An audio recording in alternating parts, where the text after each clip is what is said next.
Hello my dear students, I welcome to Saya commerce classes. एक ऐसा channel student जहां पर आपको कॉमर्स के सभी सब्जेक्ट की क्लासेस फ्री ऑफ कॉस्ट मिलती है। सो 11th क्लास मैं आपके सामने फिर हाजिर हूं अकाउंट्स की एक और न्यू क्लास के साथ। जैसा कि आपको पता है, प्रीवियस क्लास में हम डिस्कस कर रहे थे accounts from incomplete records. So student, last class में हमने डिस्कस किया था स्टेटमेंट ऑफ अफेयर्स क्या होते हैं। मीन्स जब कोई छोटे बिजनेसेस होते हैं जिनके पास बहुत ही कम असेट्स होती है और उनकी बहुत ही कम लायबिलिटीज होती है, तो वो बैलेंस शीट तैयार ना करके स्टेटमेंट ऑफ अफेयर्स तैयार करते हैं। सो लास्ट क्लास में हमने बार बार जिक्र किया था कि जिस तरीके से हम बैलेंस शीट तैयार करते हैं उसी तरीके से हम स्टेटमेंट ऑफ अफेयर्स बनाते हैं। हमने इसका फॉर्मेट भी समझ लिया था अच्छे से। सो चैप्टर को आगे बढ़ाते हुए आज हम डिस्कस करेंगे कि statement of affairs and balance sheet, जो हम बार बार कहते थे जिस तरीके से हम बैलेंस शीट की तरह बनाते हैं उनके बीच में डिफरेंशिएट करेंगे। सो करते हैं आज की क्लास स्टार्ट। सो देखते हैं differences between statement of affair and balance sheet. सबसे पहले हम देखो डिफरेंसेस करेंगे ना, हमेशा आपको अगर मार्क्स अच्छे लेने हैं तो आपको बेसिस का एक अलग से फॉर्मेट तैयार करना है, फिर उन दोनों के बीच में डिफरेंशिएट करना है। बेस पहले बता दो कि किस बेस पर आप डिफरेंशिएट कर रहे हो, दोनों को अलग अलग साबित कर रहे हो।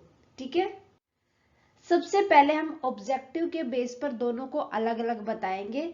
स्टेटमेंट ऑफ अफेयर को तैयार करने का ऑब्जेक्ट क्या होता है और बैलेंस शीट को तैयार करने का ऑब्जेक्ट क्या होता है। सो देखो statement of affair. Statement of affair is generally prepare to find out the capital of the business. कि भाई जो छोटे बिजनेसेस होते हैं ना, वो अपने ये देखते हैं कि उनके पास कितनी कैपिटल है, उनके बिजनेस में कैपिटल कितनी है। तो उनको फाइनेंशियल पोजीशन की तो कोई नीड नहीं होती कि उनका स्टेटस क्या है अकॉर्डिंग टू फाइनेंशियल पोजीशन। तो ये सब ना देखे, बल्कि बस इतना ही फाइंड आउट करते हैं कि उनके पास कितनी कैपिटल है, तो वो स्टेटमेंट ऑफ द अफेयर तैयार करते हैं।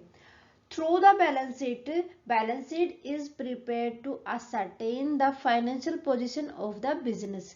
भाई बिजनेस के अंदर हम बैलेंस शीट को तैयार करके ये देख सकते हैं कि उस बिजनेस की फाइनेंशियल पोजीशन कैसी है।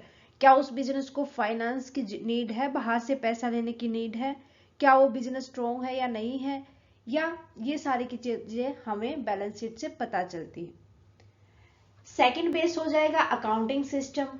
अकाउंटिंग सिस्टम के अंदर हम देखेंगे कि हम डबल एंट्री सिस्टम यूज करते हैं या सिंगल एंट्री सिस्टम यूज करते हैं।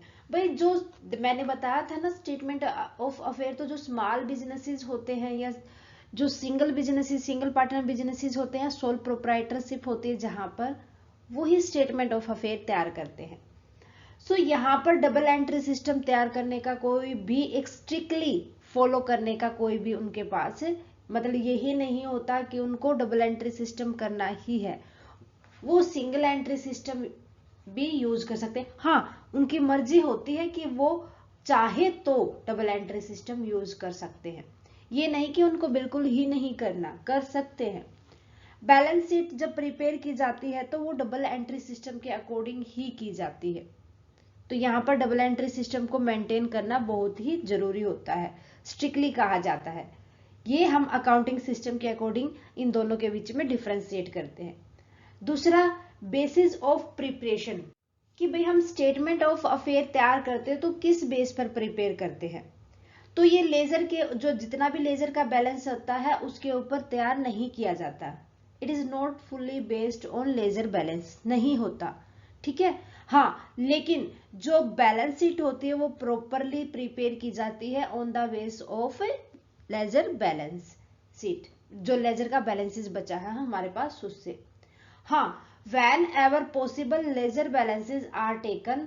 हाँ, पॉसिबल हो तो आप लेजर का बैलेंस रख सकते हो स्टेटमेंट ऑफ अफेयर तैयार करते टाइम पर।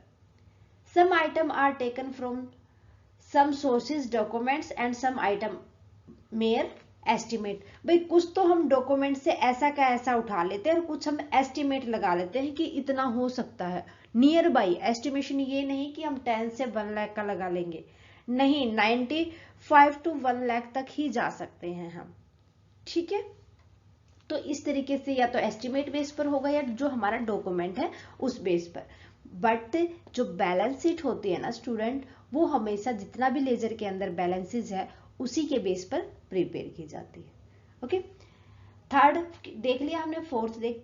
फोर्थ अगर रिलायबिलिटी की बात करें स्टूडेंट, तो स्टेटमेंट ऑफ अफेयर में कोई भी रिलायबल नहीं होता, क्योंकि ये इनकम्प्लीट रिकॉर्ड के ऊपर बेस होते हैं। बट जो बैलेंस शीट होती है वो रिलायबल होती है because it is prepare under double entry system.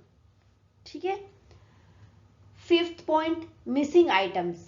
भाई जो हमने सिंगल एंट्री सिस्टम यूज किया था, स्टेटमेंट ऑफ अफेयर जब हमने बनाया था, तो यहाँ पर अगर कोई भी प्रॉब्लम या ओमिटेड या कोई भी हमने मिस्टेक कर दिया तो उसको फाइंड आउट करना बहुत ही मुश्किल हो जाता है।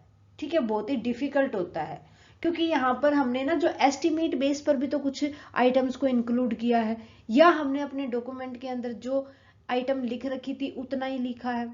हो सकता है कि हमने डॉक्यूमेंट में भी गलत लिख दिया हो। तो यहाँ पर अगर कोई भी ओमिटेड होती है उसको पूरा करना, उसको ढूंढना, ट्रेस करना बहुत ही मुश्किल हो जाता है। It is difficult to trace the item omitted as complete record are not maintained since both of aspect of all transaction are duly recorded. जो बैलेंस शीट तैयार करते हैं तो उसके अंदर जितने भी हमने एस्पेक्ट ट्रांजेक्शन की थी उनके एस्पेक्ट डाले हैं ना। तो जब हमने बैलेंस शीट तैयार की है उसके अंदर अगर कोई गलती कर दी तो हम उसको इजीली ट्रेस कर सकते हैं। Item omitted can be traced easily. Okay, clear है मेरे ख्याल से। सो स्टूडेंट, ये था statement of affair and balance sheet के बीच में डिफरेंसेस। उम्मीद करती हूँ कि आपको अच्छे से क्लियर हो गए होंगे कि इनके बीच में क्या डिफरेंसेस है, क्यों हम इसको बस कह सकते हैं कि एज ए बैलेंस शीट तैयार करते हैं, बट ये कभी भी इक्वल नहीं होती। ठीक है, सो स्टूडेंट, मिलते हैं नेक्स्ट क्लास में नेक्स्ट टॉपिक के साथ। आने वाली क्लास को बिल्कुल भी मिस ना करें, आज वाली क्लास को बिल्कुल प्रॉपरली समझे ताकि कोई भी आपको डाउट ना रहे। स्टूडेंट, क्लास कैसी लगी आप हमें कमेंट करके बताएं। क्लास अच्छी लगे तो प्लीज लाइक और अदर स्टूडेंट के साथ ज्यादा से ज्यादा शेयर करें। अगर आपने अभी तक साया कॉमर्स क्लासेस को सब्सक्राइब नहीं किया है तो प्लीज सब्सक्राइब कर लें और बेल आइकन को दबा लें ताकि आने वाले क्लासेस की नोटिफिकेशन प्रॉपरली आपको मिलती रहे। Thank you student, bye bye, take care, मिलते हैं नेक्स्ट क्लास में।